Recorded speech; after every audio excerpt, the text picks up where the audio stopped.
Hello दोस्तों, आप सभी का स्वागत है हमारे YouTube channel maths academy math easy पर। आज हम क्वाड्रेटिक इक्वेशन के लास्ट लेक्चर में पहुंच गए हैं और आज हम पढ़ेंगे नेचर ऑफ रूट्स। हमने जो पिछले चैप्टर में डिस्क्रिमिनेंट पढ़ा था उसी के बेस पर ये चैप्टर लेक्चर है। अगर आपने पिछले लेक्चर नहीं देखा तो पहला पिछला लेक्चर देखें, उसके बाद नेचर ऑफ रूट्स आपको समझ में आएगा, क्योंकि यहाँ पर हम डिस्क्रिमिनेंट का वैल्यू यूज करेंगे जिससे हमको पता चलेगा कौन सा जो सॉल्यूशन है जीरो रियल होगा या इमेजिनरी होगा, जो भी होगा वो हमें पता चलेगा आज के लेक्चर की मदद से। मतलब रूट्स का जो नेचर कैसा होगा वो हम पता करेंगे, वो हम समझेंगे आज के लेक्चर में। तो इसको हम एक तरह से थ्योरेटिकल बोल सकते हैं, इसको आपको याद रखना होगा, इससे क्वेश्चन आते रहते हैं। चलिए तो फिर स्टार्ट करते हैं आज के लेक्चर को। पिछले क्लास में हमने डिस्क्रिमिनेंट का जो वैल्यू लिखा था, डिस्क्रिमिनेंट क्या होता है वो मैं एक बार आपको लिख कर याद दिलाता हूँ, रिकॉल करता हूँ कि क्या होता है।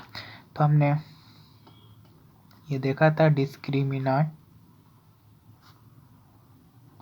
Is equal to D is equal to B square minus 4ac।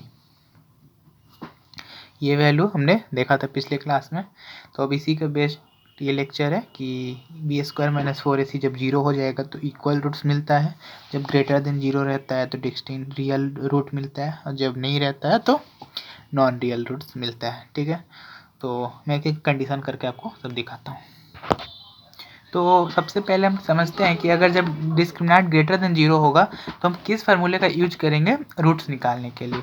तो when d is equal to b square minus 4ac is greater than 0, then we use formula हम कौन सा यूज करेंगे।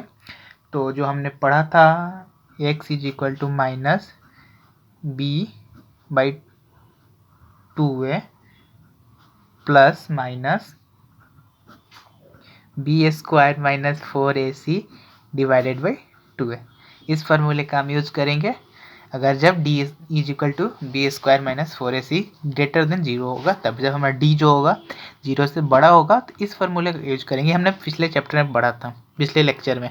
ये कुछ मैं आपको कुछ न्यू नहीं पढ़ा रहा हूँ, बता रहा हूँ बस एक बेसिक कि एक क्या फार्मूला हम यूज करेंगे।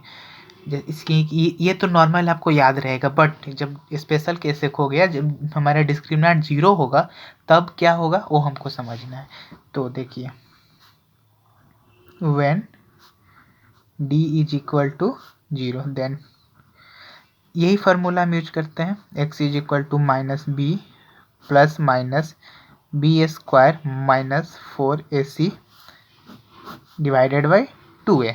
तब मैंने क्या बोला, डिस्क्रिमिनेंट जीरो है, मतलब B square minus 4ac zero है। इस केस में B square minus 4ac is equal to zero. तो ये हमारा जो टर्म होगा एक तरह से जीरो हो जाएगा। तो अब क्या बचेगा, तो बचेगा हमारे पास x is equal to minus B by 2a। सिर्फ यही बचेगा और कुछ नहीं, यही बचा। मतलब कि यहाँ कोई ना प्लस है ना माइनस है, तो यहाँ सिर्फ हमें एक रूट मिलेगा, जो दो रूट होगा बट इक्वल होगा। क्या क्वाड्रेटिक है तो दो रूट ही मिलेगा हमें, बट इक्वल रूट मिलेगा। तो यहाँ से क्या हमको मिल रहा है, टू इक्वल रूट्स।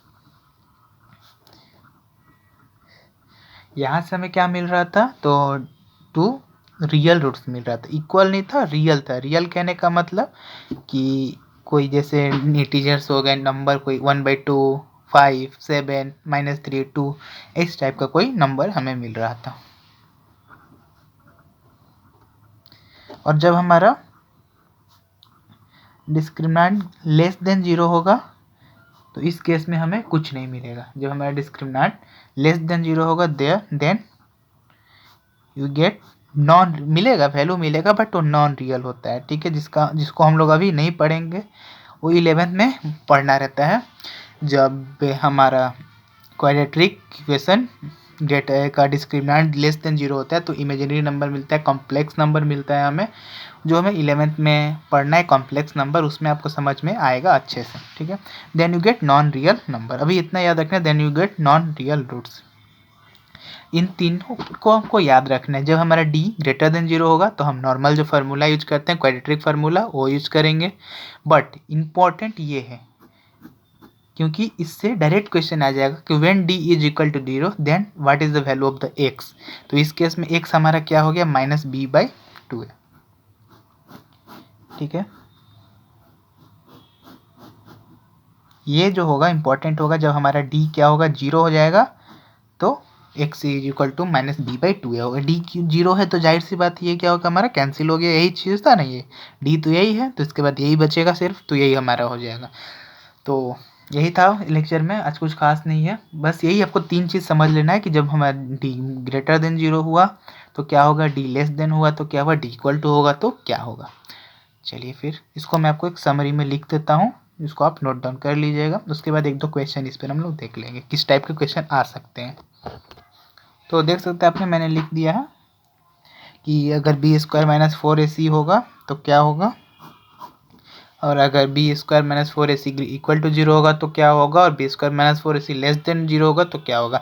बट ऐसा नहीं है कि b² - 4ac लेस देन होगा तब वैल्यू नहीं निकाल पाएंगे आप, लेस देन जब ये होगा तब यही फार्मूला यूज कीजिएगा। तो बट क्या होगा कि यहाँ पे जो हमें परफेक्ट स्क्वायर यहाँ से जो मिलता था वो परफेक्ट स्क्वायर नहीं मिलेगा, कोई रूट का ही वैल्यू मिलेगा, रूट में ही रहेगा, उसी को हम लोग बोलते हैं नॉन रियल रूट्स। अगर इस उनको आता है लेस देन 0 तो आप सिंपली ये फार्मूला यूज कीजिए तो आपको वैल्यू मिल जाएगा x का, बट वो नॉन रियल होगा, कॉम्प्लेक्स नंबर के फॉर्म में होता है वो, मतलब इमेजिनरी नंबर होता है, काल्पनिक नंबर जो है बोल सकते हैं, काल्पनिक नंबर बोल सकते हैं। ठीक है, तो यही था आपका आज का नोट्स, इसको आप लिख लीजिए। बस हमको याद रखना है ये चीज़, 3 चीज़ अच्छे से याद रखना है कि जब ग्रेटर देन 0 होता है तो क्या होता है, इक्वल टू 0 होता है तो क्या होता है, और लेस देन 0 होता है तो क्या होता है, कंडीशन हमें याद रखना है। चलिए 2 एग्जाम्पल देख लेते हैं इस पर। एक क्वेश्चन मैंने लिया है जिसमें 2 पार्ट है, 2 क्वेश्चन है। Find the value of the k so that they have 2 equal roots. मैंने अभी आपको पढ़ाया जब इक्वल रूट्स होते हैं तो क्या कंडीशन होता है, क्वेश्चन ऐसा ही आएगा, इक्वल रूट्स पे ही बेस्ट क्वेश्चन आते हैं और इस टाइप के ही क्वेश्चन आते हैं, के का वैल्यू फाइंड कीजिए या कोई भी एक वेरिएबल दे दे कौन देगा उसका आपको वैल्यू फाइंड करना रहेगा। तो इसको आपको कैसे करेंगे वो आपको बताते हैं। क्या क्वेश्चन है, find the value of the k so that have 2 equal roots, मतलब कि 2 इक्वल रूट्स हमें मिल रहा है तो इसका वैल्यू क्या होगा, इसको कैसे सॉल्व करेंगे वो हम अब समझते हैं। तो हमें पता है कि इक्वल रूट्स कब होता है, we know that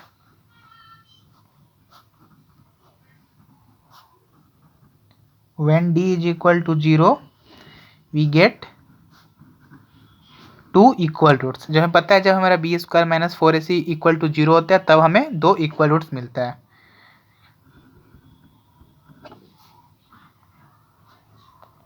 ठीक है, तो ये यहाँ भी क्या होगा, वही कंडीशन हमें यूज करना पड़ेगा, जैसे कि d इज इक्वल टू 0, ये फर्स्ट क्वेश्चन हम देख रहे हैं अभी, मतलब b² - 4ac is equal to 0।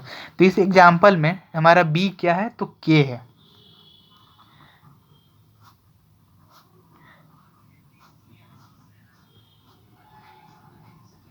इसमें हम बोल सकते हैं, पता है हमारा किस फॉर्म में, अगर हम एक और भी लिख लेते हैं आपके ax² + bx + c is equal to 0, ये जनरल फॉर्म है हमारा क्वाड्रेटिक का। तो हम इन दोनों को कंपेयर करके बता सकते हैं,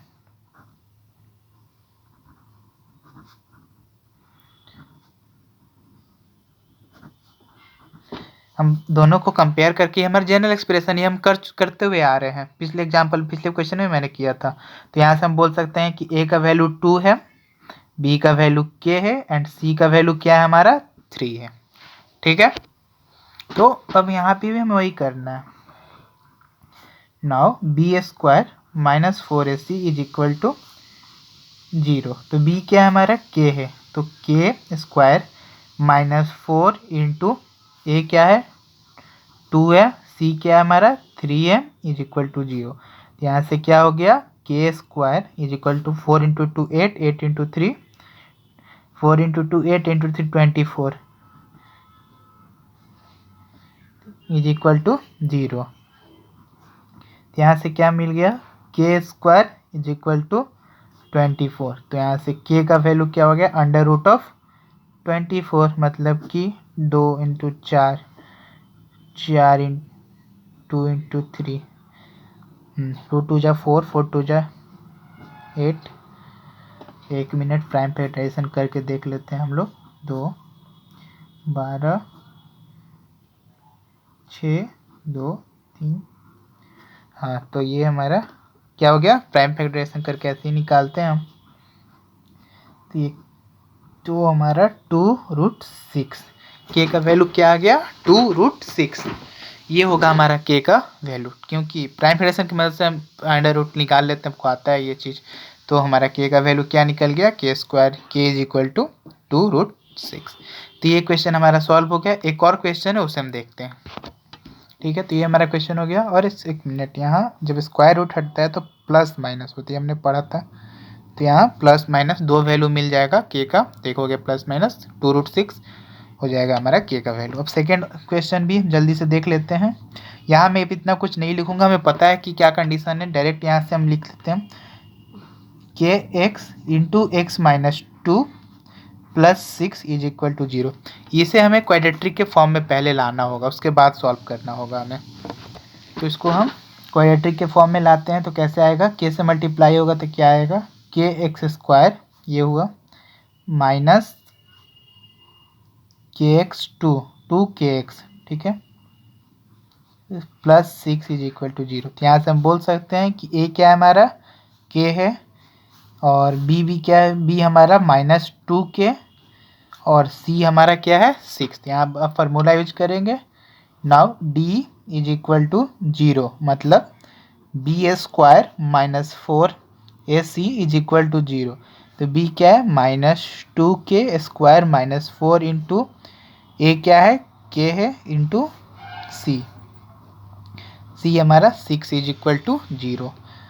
तो ये हमारा 4k² आ गया, ये -4k इंटू 6, मतलब कि 4k²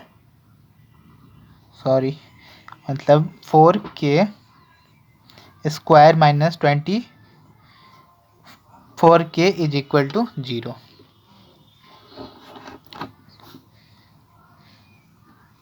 तो यहाँ से 4k² is equal to 24k, एक के से एक के कट गया, तो यहाँ से के का वैल्यू क्या आ गया, 24/4, देयरफॉर के इज इक्वल टू 6। आंसर आया समझ में, के का वैल्यू कैसे हो गया। तो हम बता सकते हैं के का वैल्यू 6 हो जाएगा। कैसे हुआ, डी इक्वल टू 0, यहाँ से पहले फॉर्म में नहीं था, क्वाड्रेटिक के फॉर्म में हमें लाना होगा, क्वाड्रेटिक के फॉर्म में हमने लाया। फिर हम बाई कंपेयरिंग दिस इक्वेशन हम बोल सकते हैं कि ए के है, बी हमारा 2k है -2k, और सी हमारा 6 है। फिर हम इसको डी इक्वल टू 0 कर दिए। डी इक्वल टू 0 क्यों कर दिए, क्योंकि हमारा जो ये क्वाड्रेटिक इक्वेशन है वह जिसका उसका रूट जो है इक्वल रूट से, 2 इक्वल रूट से, और इक्वल रूट्स का कंडीशन हमें पता है क्या होता है, इक्वल रूट्स का कंडीशन होता है डिस्क्रिमिनेंट इज इक्वल टू 0। और जब डिस्क्रिमिनेंट 0 होता है तो हमारा जो रूट्स मिलते हैं इक्वल, और दो इक्वल रूट्स मिलते हैं, और उन दो रूट्स का जो फार्मूला होता है x is equal to -b/2a होता है। इसी के बेस्ड ये टॉपिक, ये क्वेश्चन था। एक और क्वेश्चन देखते हैं और समझते हैं, उसके बाद इस लेक्चर को हम खत्म करेंगे। हमने क्वेश्चन लिया है, इस क्वेश्चन में क्या है कि find the nature of roots if the real root exist. मतलब कि दो क्वाड्रेटिक इक्वेशन दिया हुआ क्वेश्चन है, उसमें हमें फाइंड करना है कि जो दोनों में से जो रूट नेचर क्या है, नेचर क्या है दोनों रूट का। अगर रियल है तो रूट्स निकालना है, मतलब इसका सॉल्यूशन फाइंड करना है, अदरवाइज हमें छोड़ देना है। तो सो नेचर कहने का मतलब या तो ये रियल होगा, या तो रियल एंड इक्वल होगा, या तो नॉन रियल होगा। तो हमको कैसे पता है करना है, वो हमें पता है, हम डिस्क्रिमिनेंट की मदद से पता करेंगे कि इक्वल है कि नहीं है। तो चलिए सॉल्व करते हैं।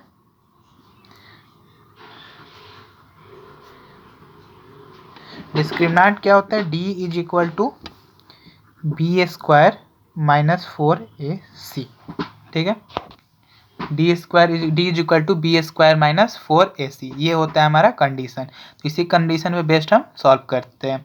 तो फर्स्ट में क्या है, a is equal to 2, b is equal to -3 and c is equal to 5। तो हमें सिंपली इस सब तीनों वैल्यू को हमको इस इक्वेशन में पुट कर देना है। Therefore d is equal to b का -3² -4 इंटू -3 इंटू सॉरी ये -2 है एंड 5, ये वैल्यू हमने पुट कर दिया। तो क्या आएगा यहाँ पे 9 minus 4 into 2 8, 8 into 5 minus 4 into 2 8, 8 into 5 14, मतलब ये निगेटिव आया, ये मतलब -13 है 31 विच इज़ लेस देन 0। ठीक है, यहाँ पर देयर क्या आ रहा है, डिस्क्रिमिनेंट क्या हो रहा है, लेस देन 0 है, मतलब कि ये जो वैल्यू है नॉन रियल है, जो सॉल्यूशन आएगा क्या है, नॉन रियल है। Therefore here discriminant is less than 0, therefore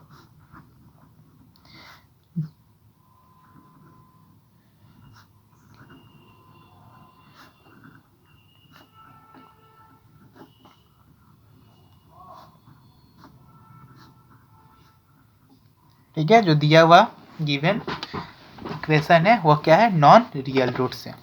ठीक है, अब एक सेकेंड इक्वेशन देखते हैं क्या है, ये भी मुझे नॉन रियल ही लग रहा है बट चेक करते हैं। यहाँ से a3 है, b हमारा -4√3 है और c हमारा 4 है। इसको हम पुट करते हैं d में, d is equal to B square minus 4ac is equal to 0। तो क्या मिलेगा, d is equal to B का वैल्यू पुट किया हमने -4 इंटू √3 इंटू -4 इंटू ए क्या है हमारा, ए है 3 एंड सी हमारा 4 है। ए क्या है 3 एंड सी हमारा 4 है, तो यहाँ से हमें डी का वैल्यू क्या मिलता है, ये रियल आएगा। 4 इंटू 4 16 और 16 इंटू 3 क्या होगा, तो 16 इंटू 3 हो जाएगा 16 32 48।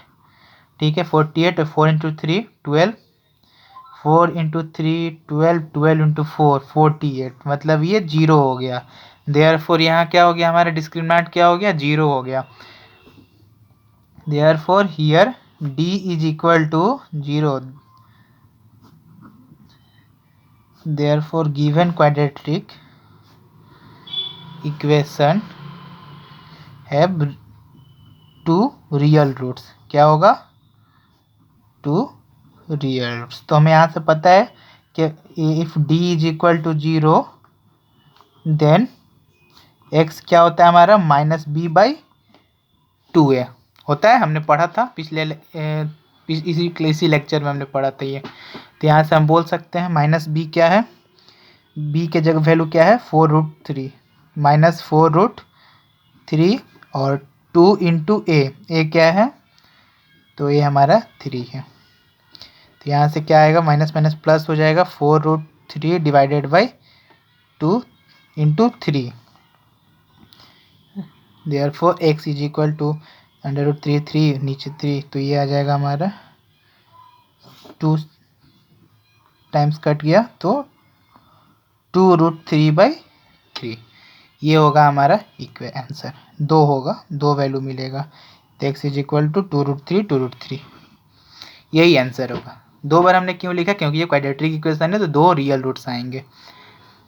इस क्वेश्चन में कुछ नहीं था, डिस्क्रिमिनेंट 0 आया तो x का हमको वैल्यू पता है, तो अगर हमको नहीं पता होता तो भी निकल जाता, बट वो लंबा प्रोसेस जो डिफरेंस फार्मूला यूज करना होगा, अदरवाइज जो कंप्लीटिंग स्क्वायर मेथड है वो यूज करना पड़ता है, या कोई और भी एक मेथड होता है उसे यूज करना पड़ेगा। बट हम यहाँ वो सब करने से बच गए, सिंपली हमें याद था x is equal to -b/2a होता है, तो हमने आसानी से -b/2a लिख दिया, जिससे हमें आसानी से क्या मिल गया, तो x का वैल्यू पता चल गया। आई होप आपको ये लेक्चर अच्छे से समझ में आ गया होगा। तो इस लेक्चर से ऐसे ही क्वेश्चन आपको मिल सकते हैं, आप प्रैक्टिस कीजिए और क्वेश्चन बनाइए, एनसीईआरटी सॉल्व कीजिए और दूसरे कोई बुक भी सॉल्व कीजिए। तब हम मिलते हैं आपसे नेक्स्ट लेक्चर में, तब तक के लिए अभी बाय, देखते रहिए और मिलते हैं हम न्यू चैप्टर में। चलिए, थैंक यू, बाय।